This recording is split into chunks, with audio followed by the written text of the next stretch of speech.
നമസ്കാരം, എല്ലാവർക്കും Shirley's micro കിച്ചണിലേക്ക് വീണ്ടും സ്വാഗതം. പുറത്ത് നല്ല മഴയാണ്. അപ്പോൾ ഈ മഴയത്ത് വളരെ ടേസ്റ്റിയോടും ചൂടോടൊക്കെ കഴിക്കാൻ പറ്റിയ ഒരു വിഭവമാണ് ഈ പാൽക്കപ്പ. കപ്പ വെച്ചിട്ട് നമുക്ക് പലതരം റെസിപ്പീസ് അറിയാം. അപ്പോൾ അതിൽ നിന്നൊക്കെ ഒരു ചെറിയ വ്യത്യാസം മാത്രമേ നമ്മുടെ ഈ റെസിപ്പിക്കുള്ളൂ. അപ്പോൾ ഞാനൊരു കപ്പയുടെ പകുതി ചെറുതായിട്ടൊന്ന് കൊത്തി നുറുക്കി കട്ട് ചെയ്ത് കഴുകി വൃത്തിയാക്കി ഒരു പാത്രത്തിലോട്ട് ഇട്ടിട്ടുണ്ട്.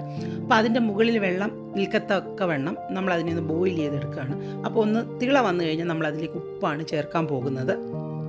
നല്ലതുപോലെ വേകുന്ന ടൈപ്പ് കപ്പയായിരുന്നു. അപ്പോൾ നല്ലതായിട്ട് വെന്തു. ഇപ്പോൾ ഒരുപാടങ്ങ് വെന്തുടയേണ്ട. അപ്പോൾ അതൊന്ന് നന്നായിട്ടൊന്ന് ഊറ്റി വെക്കാം. അപ്പോൾ ഊറ്റി വെക്കുമ്പോൾ അതിലെ വെള്ളമൊക്കെ ഒന്ന് പോയിരിക്കും.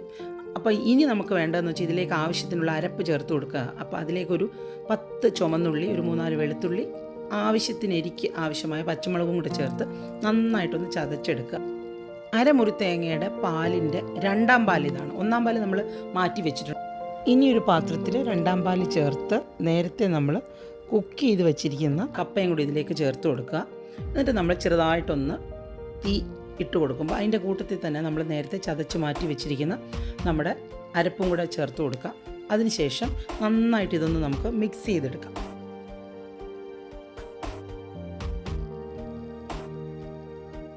രണ്ടാം പാലിൽ കുക്കായ കപ്പയും നമ്മുടെ അരപ്പും ഒക്കെ ചേർന്ന് നന്നായിട്ട് മിക്സ് ആയിട്ടുണ്ട്. അപ്പോൾ നന്നായിട്ട് മിക്സായി ഒന്ന് ചൂടായി കഴിഞ്ഞാൽ നമ്മൾ നമ്മുടെ 1ാം പാലാണ് ചേർത്ത് കൊടുക്കുന്നത്. അപ്പോൾ ഈ സമയം കൊണ്ട് തന്നെ നമുക്കിതൊന്ന് കടുവറുക്കണം. അപ്പോൾ നോർമലി ചെയ്യുന്ന പോലെ കുറച്ച് ചുമന്നുള്ളി പോരാ, ഒരു കുറച്ച് കൂടുതൽ, അതായത് പിശുക്കില്ലാതെ നമുക്ക് കുറച്ച് ചുമന്നുള്ളി നന്നായിട്ട് മൂപ്പിച്ച് നമ്മുടെ പാൽക്കപ്പയിൽ ചേർക്കുന്നതാണ് അതിൻ്റെ ഒരു ടേസ്റ്റ്. അപ്പോൾ വെളിച്ചെണ്ണയിൽ തന്നെ ചെയ്യാൻ എല്ലാവരും ശ്രദ്ധിക്കുമല്ലോ. അപ്പോൾ നമ്മുടെ പാൽക്കപ്പ ഇവിടെ റെഡി ആയിട്ടുണ്ട്.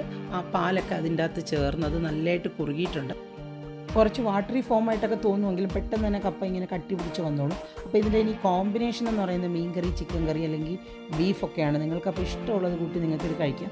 ഇന്ന് എൻ്റെ വീട്ടിൽ ബീഫാണുള്ളത്. അപ്പോൾ ഞാനിത് കഴിക്കാൻ പോകണം. അപ്പോൾ എല്ലാവർക്കും ഈ റെസിപ്പി ഇഷ്ടമായി കാണുമെന്നാണ് ഞാൻ പ്രതീക്ഷിക്കുന്നത്.